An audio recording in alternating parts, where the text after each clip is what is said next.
Manny Pacquiao wins 11th world title.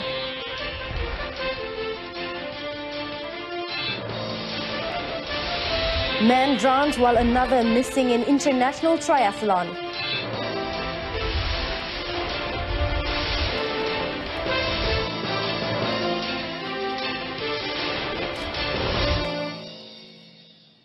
Good evening, I'm Cynthia Arthur. You're watching News on 2.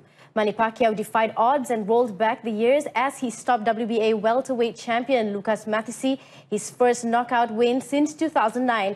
It was a dominant, devastating display as smoking hot Pacquiao registered the 60th win of a fable 23-year career that now looks certain to extend beyond his 40th birthday in December. Pacquiao knocked down the big puncher from Argentina as early as the third round with a stunning left uppercut that thudded around the Axiata Arena in Bukit Jalil. The 35-year-old Argentine, who came in with a reputation as a big puncher, had no answer to Pacquiao's blistering speed, and he dropped again in the fifth. When a right-left combination thudded home to send Matthysse crashing down for a third time in the seventh round, referee Kenny Bayliss stepped in to save him from further punishment. A shell-shocked Matthysse, who had come in with a record of 36 knockouts in 39 wins with just 4 defeats, considered he had no answer to Pacquiao's speed, movement and power as the old Manny returned with a vengeance.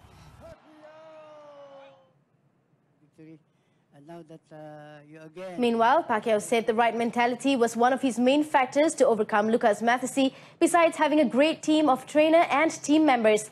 He also said that he now looks forward to be more active on the boxing ring, facing other formidable opponents.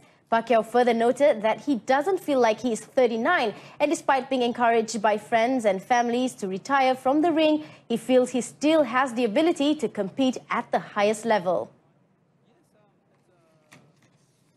Potential opponent, American.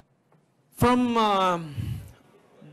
the beginning of the first round, I had in my mind already that I can control the fight. I can control the fight, but our strategy is to patient and take time. Don't rush. Don't be careless like what we did before. Just focus in throwing hard punches and counter punches.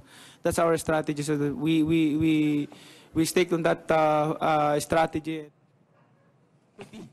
On another note, Filipino President Rodrigo Duterte, who attended the bout at the Axiata Arena with Prime Minister Tun Dr. Mahathir Mohamad, said that the win will surely cement yet again Pacquiao's position and legacy in boxing's Hall of Fame, and wished him to continue inspiring Filipinos.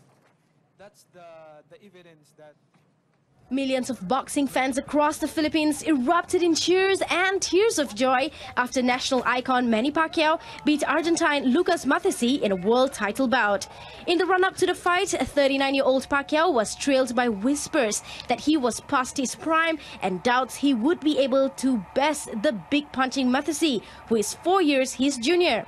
But when Pacquiao's victory was sealed in the 7th round by technical knockout, fans around the nation of 100 million jumped to their feet and roared with joy. In keeping with tradition, many Filipinos stopped what they were doing to watch Pacquiao's fight. The boxer, who has a glittering 23-year career in the sport, is also lawmaker in the nation's Senate. On a separate note, the Fight of Champions event held in Kuala Lumpur was a symbolic proof of the good bilateral relationship Malaysia and the Philippines have with each other. Manny Pacquiao, who is also a senator in the Philippines, expressed his hope that both countries will continue to work together to strengthen the relationship. I already talked to the Prime Minister, and then the equipment that we use this training camp here in Kuala Lumpur, I'm going to donate it to the sports, and talking about supporting, promoting boxing here in Malaysia, we're going to start it. Earlier this week, Pacquiao sprang a birthday surprise for Prime Minister Tun Dr. Mahathir Mohamad during a courtesy call on the Premier on Thursday. The Philippine senator turned up at the Pradana Leadership Foundation complex with a birthday cake and present for Tun Dr. Mahathir. A male contestant of the Port Dickson International Triathlon PDIT 2018 drowned while competing in the 750-meter swimming event at Port Dickson earlier today. Negeri Sembilan Fire and Rescue Department Director Norazam Khamis said the victim, 39-year-old Tham Wei Wong, was found unconscious at 7:50 a.m. and was handed over to police to be taken to Port Dickson Hospital. Youth and Sports Minister Syed Saddiq Syed Abdul said the committee will be set up to probe into the death headed by the Ministry's Secretary General, Datuk Lokman Hakim Ali. Meanwhile, as of 11:55 a.m. today, the Fire and Rescue Department received reports from event secretariats stating that Hong Kong national Yuan Chi Yuan, 42, has yet to report himself, even though the event had concluded. Norazam said the search and rescue operation is underway, involving 25 firefighters as well as assistance from the police, the Port Dickson Municipal Council and the Civil Defence Force. Kita telah menggerakkan pasukan mencari dan menyelamat di mana terdiri daripada 4 buah bot, 1 jet ski daripada pihak bomber bersama dengan 15 orang pegawai PPDA dan juga anggota daripada Palai Teluk Kemang 5 orang. Rescuers will focus their search to the swimming route area by diving in search of the victim. A total of 2,300 participants from 39 countries are competing in the annual sporting event. An unemployed 23-year-old man was sentenced to 13 years jail and 6 strokes of the cane for sodomizing and raping his underage girlfriend 2 years ago. Judge Ahmad Bazli Baharudin passed the sentence after the accused, Amirul Rashid Ismail, pleaded guilty to 2 counts of sodomy and 2 charges of rape of the victim, who was 15 years and 10 months when the incident occurred. On the first count, the accused was charged under Section 377B of the Penal Code for performing unnatural sexual intercourse at 7:30 p.m. on May 2016 in Kampung Panjang, Perupok, Bachok. The charge carries a maximum 20-year jail sentence with caning. The second charge was for raping the victim on the same day at the same location. Whereas on the third count, the accused was charged for raping the victim at 12 p.m. on May 12, 2016. For the second and third charges, the accused faces a maximum 20-year jail sentence with caning under Section 376, subsection 1 of the Penal Code. Judge Ahmad Bazli ordered the sentence to take effect on the day the accused was arrested on March 18th. The Royal Malaysian Navy has completed its investigation into the death of graduate cadet Officer J. Susai Manikam, who died while undergoing training at the Naval Training College, KD Sultan Idris, on May 19th. Defence Minister Muhammad Sabu said the report will be handed over to the Royal Malaysia Police, PDRM, for further investigation to be conducted by them. Muhammad Sabu said the investigation into the incident will be carried out independently and fairly. He added that stern action would be taken against those involved if there was any evidence of misconduct. Itu di tangan pihak polis sedang menyiasat sepenuhnya. Muhammad said this after officiating the 53rd Armed Forces Cooperative Annual General Meeting at Sungai Buloh Army Camp today. An initial post-mortem examination found the deceased died of pneumonia and that there was no criminal elements or signs of physical abuse. The Immigration Department detained 20 foreign women, consisting of 11 Thai, 4 Chinese, 4 Vietnam and 1 Myanmar national, in an operation codenamed Ops Ikrar at 2 entertainment outlets in Bayan Lepas and Georgetown last night. Pulau Pinang Immigration Department Enforcement Division Head Khwaja Banthi said all those detained were between the ages of 20 and 30. Khwaja Banthi said these women were detained for not having valid permits and for violating their social visit passes. He added 7 foreign men, consisting of Bangladesh and Thai nationals, working as cleaners and customers, were also detained for not having valid permits. They were all taken to the Juru Immigration Depot for further action. The case is being investigated under Section 39B of the Immigration Act, 1963. A motorcyclist suffered severe head injuries after his motorcycle ran into a dog. The unfortunate incident took place at the main road of Ladang Lembaga Getah Malaysia, LGM, Sungai Semiar, near Sik, about 9:15 a.m. today. In the incident, the victim, Saiful Bahri, 23, was heading home to Kampung Sungai Semiar, Sik. However, on his way, a stray dog attempted to cross the street abruptly and the victim could not avoid the dog in time, crashing into the poor creature. As a result of the collision, the victim's motorcycle skidded to the side of the road. Volunteer Brigade 1 Malaysia Director, Sik District, Mahathir Abdul Hamid, after receiving the urgent call, said an ambulance was dispatched to the scene. The victim was later sent to Sik Hospital for further treatment. The Sungai Kandis by-election will enable Pakatan Harapan to gauge the people's acceptance towards the party following its win in the 14th general election. PKR Vice President Syamsul Iskandar said this will be Pakatan Harapan's first test as it works toward determining the party's direction after being given the mandate to govern the country over 2 months ago. Syamsul Iskandar said the main factor which involved the people include acceptance of the policies implemented by Pakatan Harapan, such as the abolishment of goods and services tax (GST). Jadi saya yakin Sungai Kandis ini penting untuk ujian pertama lah Pakatan Harapan setelah kita diberi peluang menjadi kerajaan. Dan ini untuk kita ada satu test untuk kita menguji penerimaan rakyat terhadap dasar-dasar yang telah pun kita laksanakan. Syamsul Iskandar, who is also Bukit Katil MP, said he is confident that PKR will be able to defend the seat which fell vacant following the death of its incumbent, Mat Shuhaimi Shafi, who died on July 2nd of lymphatic cancer at Subang Jaya Medical Centre.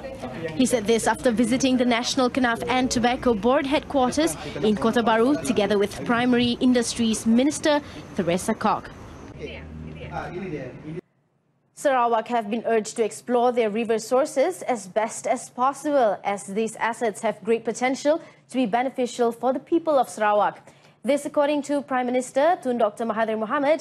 The rivers can serve as means to develop the transport and power generation industry. Potensi di Sarawak ini kita perlu exploit aset yang kita ada, iaitu river. River is always an asset. Land is still big in Sarawak because the population is quite small by comparison to the land. So development of the land is now subject to environmental consideration. Tapi river, we can make use of river for many things, transportation, for the generation of power and the like. The Premier also noted that Sarawak's economic growth will continue to grow depending on how the state manages its assets. The Premier said this to reporters after attending a briefing on the development of Sarawak at Wisma Bapa Malaysia in Petrajaya, Kuching. He further added that Sarawak is also capable of attracting more foreign investments as the state is currently developing fast. On another note, Tun Dr. Mahathir said the federal government and the state governments have already met several times and found that there is good cooperation between both governments.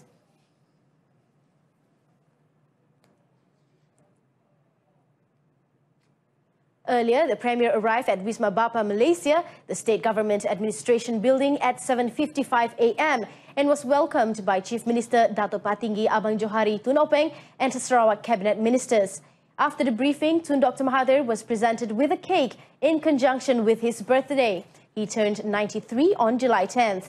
Tun Dr. Mahathir, who is also chairman of the ruling Pakatan Harapan coalition, arrived in Kuching yesterday on his maiden visit to Sarawak as the Prime Minister following the general election in May. He was accompanied by his wife, Tun Dr. Siti Hasma Muhammad Ali. Yesterday, he and Dr. Tun Siti Hasma attended the wedding of a grandchild of Tenaga Nasional Berhad Chairman Tan Sri Leo Mogi Irok.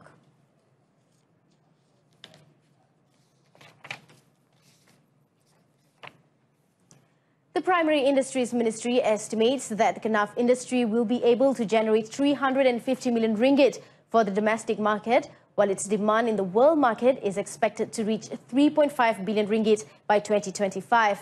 Its minister, Teresa Kok, said the Knaf industry had huge potential and that the ministry, through the National Knaf and Tobacco Boards and KTB, would continue to undertake various efforts to spearhead and strengthen the development of the industry. Teresa said that Knaf plantation is considered new in the country as it had only began to be grown for commercial purposes since 2010 as a replacement to tobacco.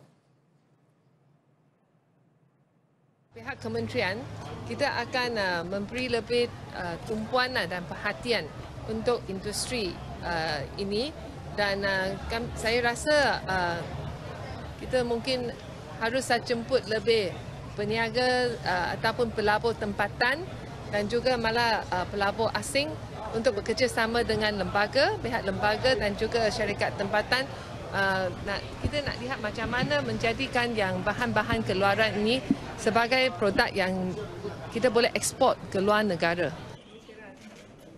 She said this after her visit to the National Knaf and Tobacco Board headquarters in Kota Baru. Last year, 2,213 hectares of Knaf plantations were successfully developed throughout the country.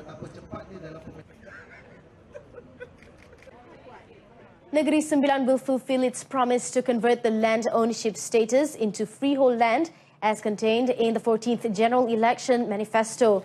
The change of status from 99-year lease land to freehold land ownership has been approved at the federal level, but its implementation is still in the research stage at state government level.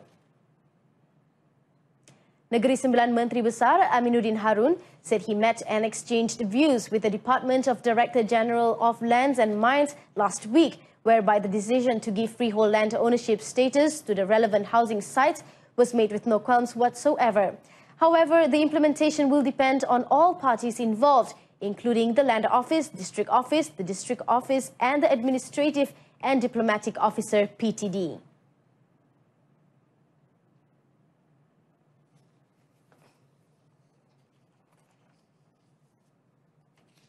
Selama tempoh 5 tahun, insya-Allah jangan risau. Ya, jangan tempoh 5 tahun kita akan bagi geran kekal. Ya, dalam tempoh 5 tahun jadi kita tak nak juga terbeban dengan pejabat tanah di pejabat tanah. Jadi kita nak buat secara tersusun dan teratur.